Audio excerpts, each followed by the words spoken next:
Dans une ruelle sale de la ville d'Ergastulum, un homme bat une femme parce qu'elle ne rapporte pas assez d'argent. La femme, qui s'appelle Alex, lève les yeux en entendant la sonnerie d'un téléphone provenant de l'immeuble d'en face. À la fenêtre, un homme la regarde curieusement. Cet homme s'appelle Nicolas Brown, et bien que ce soit son téléphone qui sonne, il ne répond pas, et ne le fera jamais. C'est son partenaire, Warwick Arcangelo, qui répond.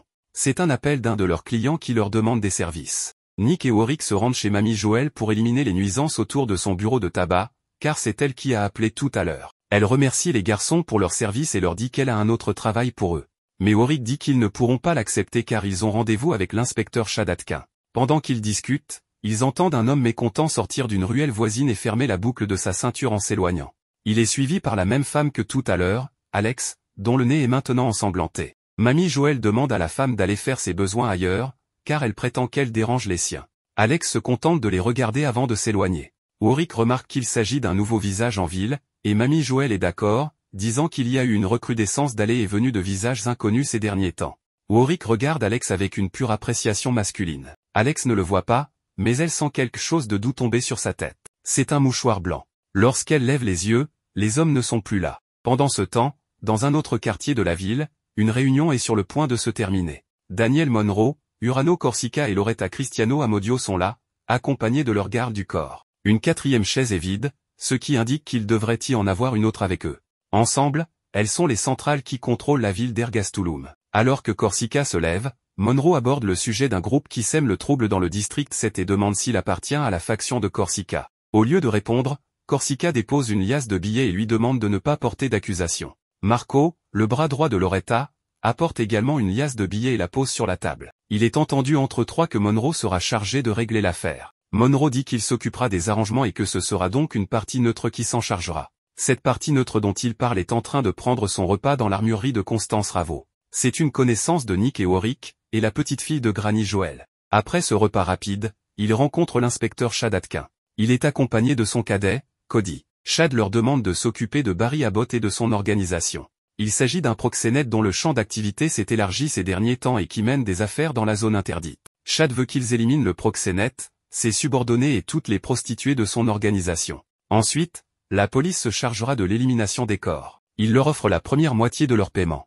Warwick regarde le dossier et voit une photo d'Alex. Il n'aime pas se débarrasser des femmes et rappelle que la police dispose d'un système de détention préventive. Mais l'inspecteur dit qu'ils ont déjà suffisamment de femmes et d'enfants à leur charge, qu'ils n'ont pas besoin de prostituées pour grossir leur rang. Nick utilise le langage des signes pour négocier, et Warwick le traduit. Il demande s'ils peuvent prendre un trophée pour eux-mêmes. Chad répond par l'affirmative, mais les prévient de ne rien faire de stupide, sinon les 4 pairs seront à leur trousse. Il renvoie les hommes, les appelant les hommes à tout faire pour leur service. Après cette réunion, Cody demande à son supérieur ce qu'il pense de Nick. Il pense d'abord que Nick est un homme peu loquace, mais il réalise maintenant qu'il a peut-être un handicap physique. Chad le confirme en disant qu'il n'entend peut-être pas bien, mais qu'il a des yeux perçants qui peuvent tout voir. En effet, Nick observe le quartier général de Barry, où le proxénète accepte une valise remplie de drogues illégales. Barry Abbott est un homme ambitieux. Il reçoit actuellement l'ordre de Corsica de faire des ravages dans le district 3, qui est le territoire de Monroe. Il prévoit de s'attaquer d'abord à la famille Monroe, puis au Cristiano et enfin au Corsica. Une fois les 3 superpuissances disparues, Ergastulum lui appartiendra. Lui et ses hommes partent confiants, sans savoir que ce seront leurs derniers mots. Warwick attend Alex dans la ruelle qu'elle fréquente. Alex sait que lui et son partenaire s'appellent les hommes à tout faire et qu'ils font de petits travaux pour un certain prix. Elle le remercie pour le mouchoir, mais Warwick dit que c'est celui de Nick. Il lui demande pourquoi elle a choisi de travailler pour Barry, ce à quoi elle répond qu'elle n'a nulle part où aller. Elle lui dit de la quitter, sinon Barry pourrait se fâcher. Warwick s'en va en déclarant de façon inquiétante que son proxénète ne sera plus là. Alex prend peur et le suit. Warwick trouve que Nick a presque terminé son travail, laissant le proxénète négocier pour sa vie. Au lieu de cela, il lui tire une balle dans les genoux. Les hommes à tout faire se dirigent vers Barry, qui continue à leur offrir ses prostituées et sa drogue en échange de sa vie. Warwick se penche et précise que les gens comme lui qui enfreignent la loi et les salauds qui maltraitent les femmes sont ceux qu'ils aiment le plus.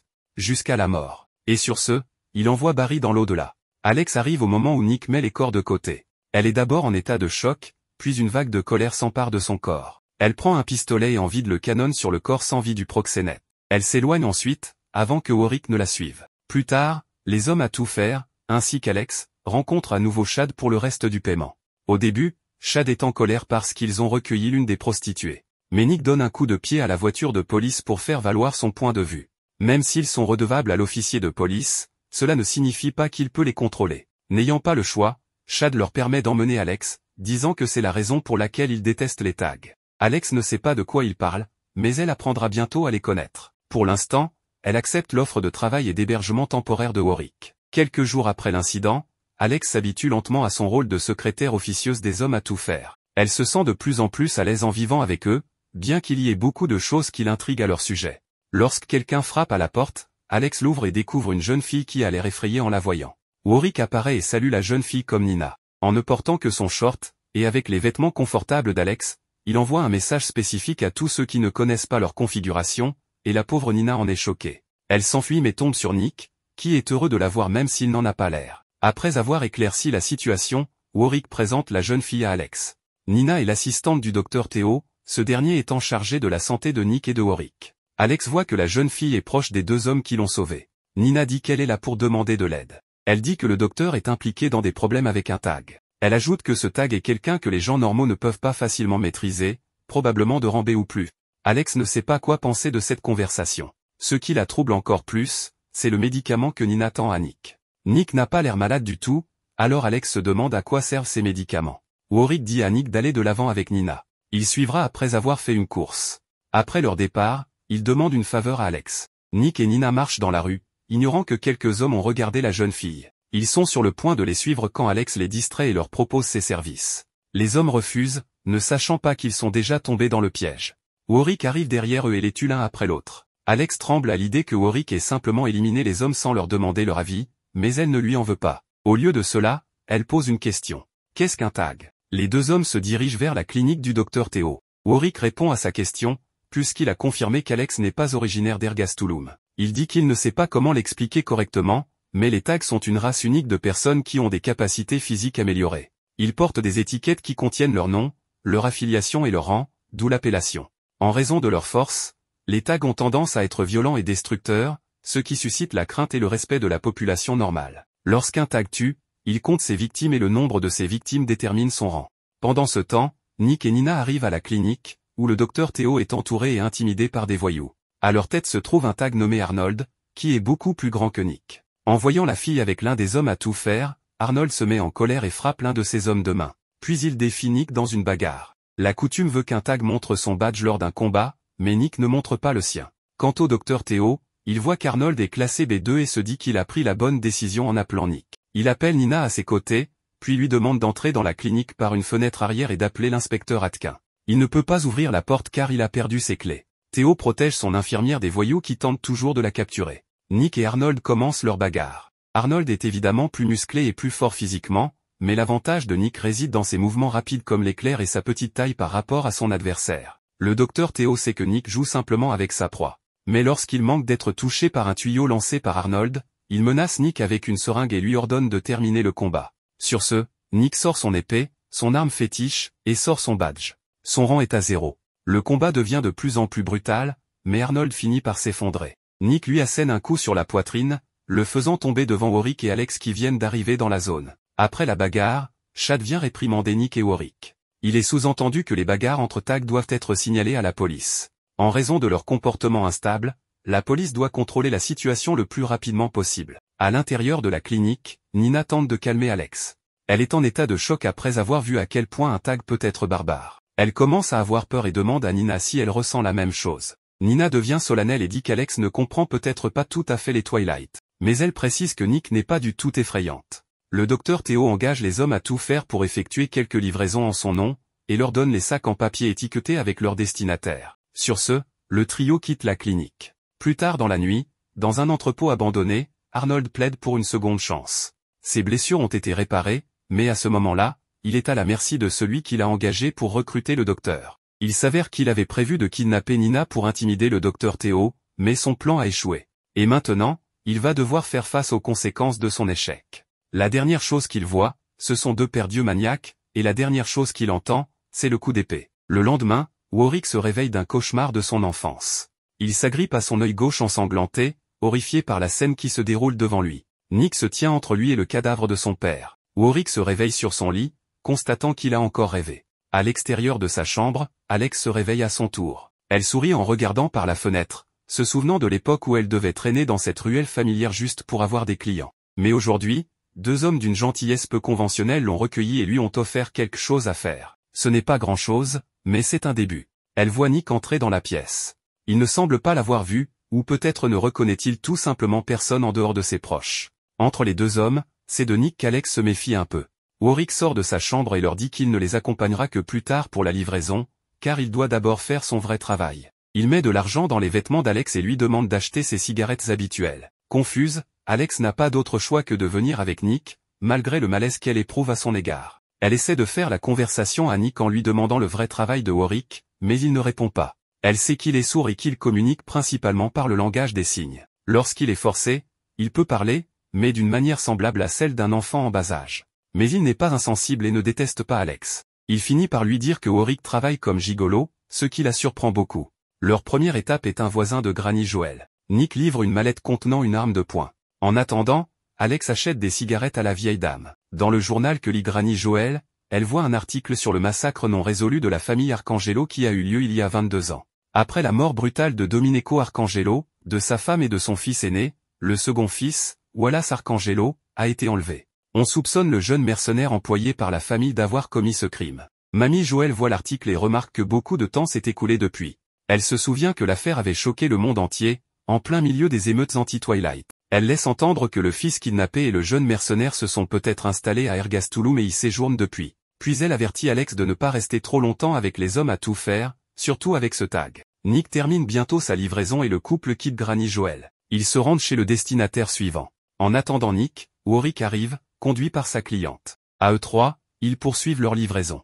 Cette corvée est une bonne activité pour Alex afin d'en apprendre plus sur la ville d'Ergastulum. Les paquets que le trio livre contiennent un médicament appelé Célébré. Il s'agit d'un médicament vital pour les tags, car il permet de contrôler leurs tendances violentes. La première famille à laquelle il s'adresse est la famille Cristiano. Marco et Galahad, deux membres haut placés de la famille, les accueillent alors qu'ils acceptent leurs médicaments. Leur prochain arrêt est la famille Monroe. Ils assistent à l'exécution de quelqu'un par les hommes de Daniel Monroe, de Lico et Yang, à la grande horreur d'Alex.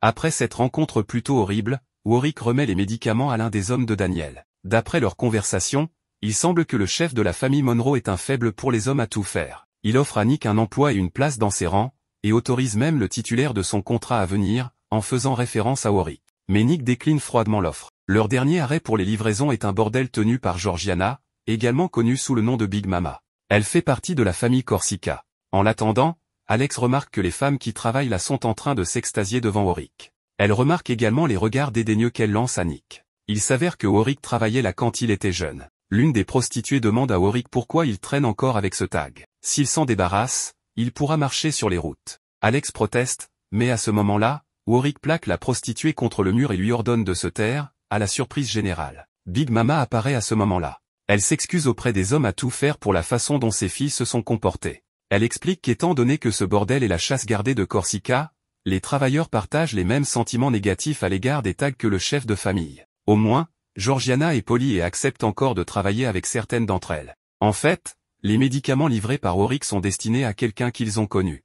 Au moment de partir, Warwick demande à Alex de rentrer à la maison avec Nick. Lorsqu'elle le cherche, elle le trouve à l'intérieur d'une pièce, en train de regarder une femme alitée. Alex passe le reste de la journée à dormir jusqu'au lendemain matin. Elle voit Warwick dormir paisiblement dans sa chambre. Alex réfléchit, se souvenant de ce que Mamie Joël a dit plus tôt. Est-il vraiment dangereux de vivre avec quelqu'un comme Nick? Toujours troublée par ses pensées, elle retourne dans la ruelle où elle avait l'habitude de traîner. Elle fredonne une chanson avant de s'apercevoir que Warwick s'approche d'elle. Il lui dit de quitter Ergastulum avant qu'il ne soit trop tard. Au lieu de réagir à ce conseil, elle lui demande quand il a commencé à travailler comme gigolo. Il se souvient qu'il a commencé quand il était jeune, à l'époque où Big Mama l'a recruté pour la première fois. Alex lui pose des questions sur le pourquoi de sa vie, et Warwick semble y réfléchir comme à une bonne question. Quelques jours plus tard, d'horribles nouvelles circulent dans tout Ergastulum, concernant la découverte de plusieurs corps mutilés dans un entrepôt abandonné du district 6. La police travaille toujours à l'identification des corps. Chad et Cody ont arrêté Nick et Warwick au poste de police. Tout le monde pense qu'ils ont quelque chose à voir avec l'affaire de l'entrepôt, mais Chad a d'autres idées en tête. Alors que Cody interroge minutieusement un Nick refroidi, il regarde Warwick et se souvient de la première fois qu'il les a recueillis, lorsqu'ils étaient encore adolescents. Il se demande si les choses ont changé pour ces deux-là. Chad décide d'échanger avec Cody. Il demande à son subordonné de donner les dossiers à Warwick et de le laisser les scanners, tandis qu'il reste avec Nick. Warwick reçoit le livre, l'ouvre et commence à le scanner à toute vitesse. Selon Cody, les visages des corps sont tellement mutilés que les médecins légistes ont du mal à les identifier. Mais d'autres marques corporelles, comme des tatouages ou des piercings, sont encore visibles, et c'est ce que Warwick utilise pour se souvenir des visages et identifier les endroits où il les a déjà vus. Cela permettra à la police de découvrir le mobile de ce massacre. Après les avoir identifiés, il rend les dossiers à Cody, stupéfait, qui lui demande comment il a pu se souvenir de tous les détails. Warwick répond avec désinvolture qu'il est doué pour la mémorisation. Mais il a toujours été comme ça. Un flashback montre un Warwick plus jeune en train de scanner un livre et de se souvenir de son contenu. Les flashbacks donnent plus de profondeur aux personnages de Warwick et de Nick, car ils révèlent la vérité derrière la situation actuelle. Nous voyons que Warwick appartenait autrefois à une famille aisée et qu'il s'appelait Wallace Arcangelo. Il avait son propre tuteur, qui lui a appris les origines de la drogue célébrée. Cette drogue a été créée pour améliorer les capacités physiques. Les soldats qui la consommaient maximisaient leur force et étaient déployés au combat. Cependant, elle crée une dépendance et s'avère toxique lorsqu'elle est ingérée à haute dose.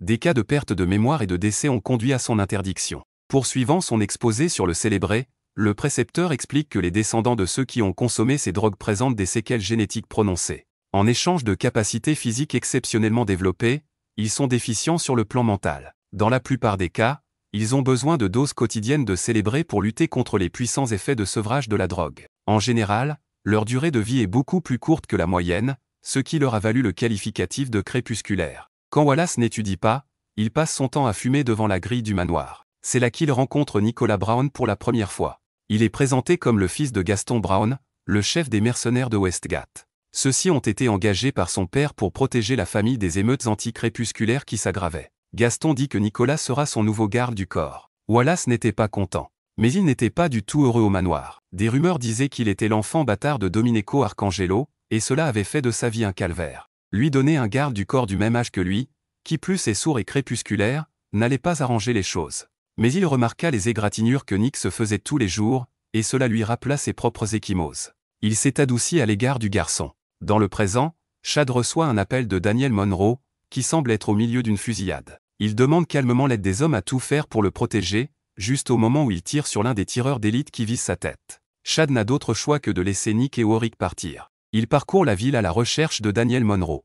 Au détour d'une rue, il découvre les corps tranchés et mutilés des hommes de Monroe. Warwick est stupéfait de constater que les blessures ont été proprement faites, tout comme celles trouvées dans l'entrepôt. Il comprend que la personne qui en a après Monroe pourrait être le même coupable. Il continue à suivre la trace de sang. Pendant ce temps, Delico, l'un des hommes de Monroe, a réussi à maîtriser l'une des équipes qui les a attaqués. Ivan Glaziev, un autre subordonné de Monroe, semble détendu car les ennuis semblent terminés. C'est alors qu'ils sont abordés par un garçon en sanglots, qui s'avère être l'auteur de l'attaque. Il tranche facilement les autres hommes avec ses couteaux Kukri. Ivan court se cacher dans une ruelle, tandis que Delico parvient à se défendre contre l'attaque. Le garçon, ou plutôt l'homme de petite taille, sourit en signe d'appréciation. Mais sa cible est Daniel Monroe, et il s'éloigne pour chercher sa proie. Delico appelle immédiatement Yang, qui se trouve avec leur patron ainsi que Miles et Diego. Mais il est trop tard, car l'homme au couteau Kukri les a déjà rattrapés. À leur grande horreur, il s'agit d'un crépusculaire, et d'après ses aptitudes au combat, il doit s'agir d'un haut gradé. Pendant que le crépusculaire fait des ravages parmi les hommes de Monroe, deux hommes de main d'une autre famille observent la situation. Ils ne remarquent pas que Warwick et Nick ont déjà maîtrisé leurs camarades, jusqu'à ce que Warwick tire sur l'un d'eux. Il en laisse un en vie pour l'interroger. Après avoir ligoté son otage, Warwick demande à Nick d'être prudent. L'agresseur pourrait être le même coupable que celui de l'affaire de l'entrepôt, un être intrépide qui ignore les trois lois. Nick se contente de le regarder, avant de s'éloigner. Une fois seul, il avale une bonne dose de célébré pour se préparer au combat. De retour dans la rue, le crépusculaire fonce sur Monroe. Mais Delico arrive à temps pour protéger son patron, se blessant au passage et déchirant la chaîne de son badge.